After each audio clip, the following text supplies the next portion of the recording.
شریف یہودی نے محض شرارت میں حضور اکرم صلی اللہ علیہ وسلم کی خدمت میں کھجور کی ایک گٹھلی پیش کی اور یہ شرط رکھتے ہوئے کہا کہ اگر آج آپ اس گٹھلی کو مٹی اور پانی کے نیچے دبا دیں اور کل یہ ایک تناور کھجور کا درخت بن کر زمین پر ہلہانے لگے جس میں یعنی کھجوریں پیدا ہو جائیں تو میں آپ کی تعلیمات پر ایمان لے آؤں گا اور مسلمان ہو جاؤں گا۔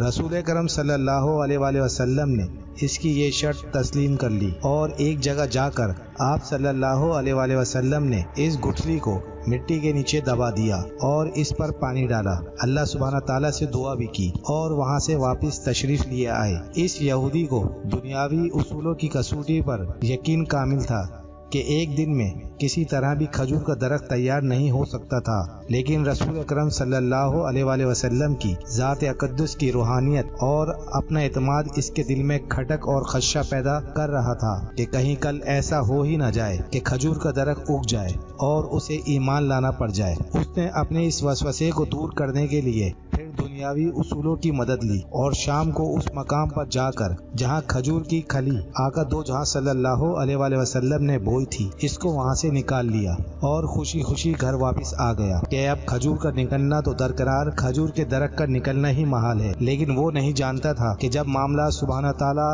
اور اس کے رسول اکرم صلی اللہ علیہ وسلم کے درمیان ہو تو دنیاوی اسباب بے معنی ہو جاتے ہیں۔ اگلے دن آقا دو جہاں صلی اللہ علیہ وسلم اور وہ یہودی مقام مقرر پہ پہنچے تو وہ یہودی یہ دیکھ کر حیران رہ گیا کہ وہاں ایک تناور درخت کھجور کے سجوں سے لد کھڑا ہے۔ اس یہودی نے جب اس کی کھجور کو کھایا تو اس میں گٹھلی نہیں تھی تو اس کے منہ سے بے اختیار نکلا، اس کی گٹھلی کہاں ہے؟ مرقوم ہے کہ اس موقع پر رسول اکرم صلی اللہ علیہ وسلم نے ارشاد فرمایا کہ گٹھلی تو تم نے کل شام ہی نکال لی تھی، اس لیے گٹھلی تو کھجور میں نہیں ہے، البتہ تمہاری خواہش کے مطابق کھجور کا درخت اور کھجور موجود ہے۔ کہا جاتا ہے کہ وہ یہودی اللہ سبحانہ تعالیٰ کے اذن سے رسول اکرم صلی اللہ علیہ وسلم کے اس معجزے کو دیکھ کر مسلمان ہو گیا۔ اس واقعے کے بعد آج تک بغیر گٹھلی والی معجزاتی کھجور مدینہ منورہ میں خوب اگتی ہے، دکانوں پر فروخت بھی ہوتی ہے۔ اس کھجور کا اصل نام سکل ہے، اسے سخل بھی کہتے ہیں، اور اگر آپ کو بے نام یاد نہ بھی رہے تو آپ اسے بے دانہ کھجور کہہ کر بھی طلب کر سکتے ہیں۔